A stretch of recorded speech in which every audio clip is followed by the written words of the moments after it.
Good morning, Gilby. You got a big day on here at the Hokitika Heritage Park. Yeah, g'day. How you doing? Yeah, we have. It's Labour weekend this weekend, so we're expecting quite a crew to come up and visit us. We've organised a couple of tours at 11 o'clock and 2 o'clock, and people will get an opportunity to catch up with all the work that the volunteers have been doing up at the park, especially over the last 12 months. Yeah. Big developments have happened here, Gilby, that's for sure, haven't they? With all the new sheds and things. But what is the history of this park?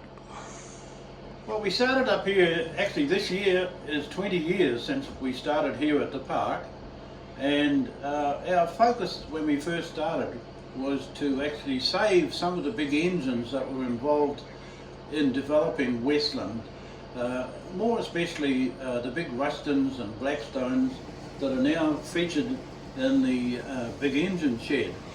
So for the first 5 years that was basically what we were concentrating on.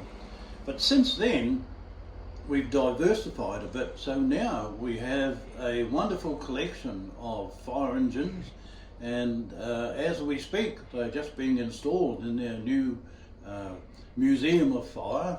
We've also got quite a healthy collection of steam engines, which are about to be tidied up, and some of them will be restored. And one of the other highlights that's happened in the last few years is that we've acquired the original Hall stagecoach that was the main vehicle for coming from Canterbury to Westland back in the gold rush days, and along with a lot of other bits and pieces of horse stuff in our new livery and boat shed. That's a real feature of the park. In addition to that, over the last 5 years, we've been working on a wonderful miniature railway that wanders through a lovely piece of bush and wetland that we've got at the back of the park. And we're just waiting for the paperwork from WorkSafe, and we'll be able to take people for a ride through the bush, and that's going to be a real asset to the park. I see a lot of red fire engines have turned up as well, Gilby. Yes, yeah, we've got 9 fire engines in our fleet, which is quite a lot. The oldest is the 1932 Seaview Ford that came from Canada originally, and yeah, that's just had a new fuel pump. And the old blokes, of course, just love maintaining these old engines, and of course we take people for rides in them, which is a real nice thing to be able to do.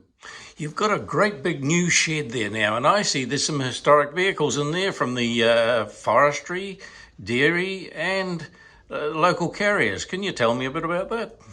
Yes, we were very fortunate to get a lotto grant which enabled us to actually build a new display shed that we're hoping will feature some additional stories about the industrial past. We're working currently with Trust Power and West Power, and they are going to help us put together a hydroelectric display, because remembering that the Canary Forks power station way back was one of the earliest power stations in New Zealand, providing power for the gold rush days. And as well as the hydro display, we're working with the new Chinese owners of the milk factory to put together what we hope will be a really neat display about farming and dairying in Westland, and that'll feature stories about the early cream factories, and so we're putting together a lot of old milking machine stuff as well as new stuff. And then on top of that, we should have room to actually tell a little bit more story about forestry, lots of chainsaws and survey equipment, and yeah, so lots and lots of photographs. People have been working with a local museum and their historic photography collection. So it might take us a little while to actually put together this new shed. And we've also had help from Te Papa, and they are actually coming down to give us a helping hand very shortly.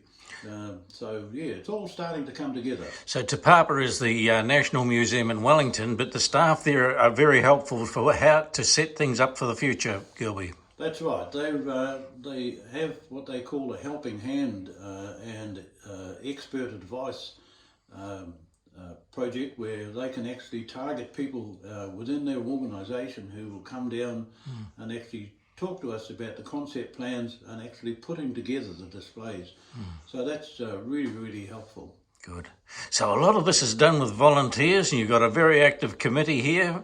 You get involved in the community with the displays and the parades in town, and that's all coming up to and towards Christmas.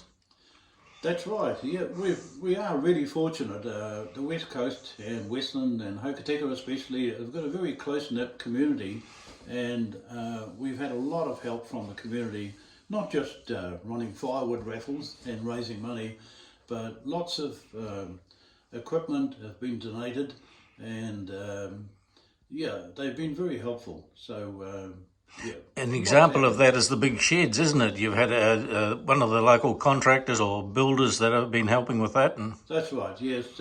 Matthew Fairmaid and his team have been just terrific, helping us out. And yeah, hopefully with some more fundraising, there'll be a few more things to come. Good. So it's all looking good into the future. Thank you very much for going over this with me, Gilby, and it's always a pleasure to come back to the park here and have a look around. You're most welcome.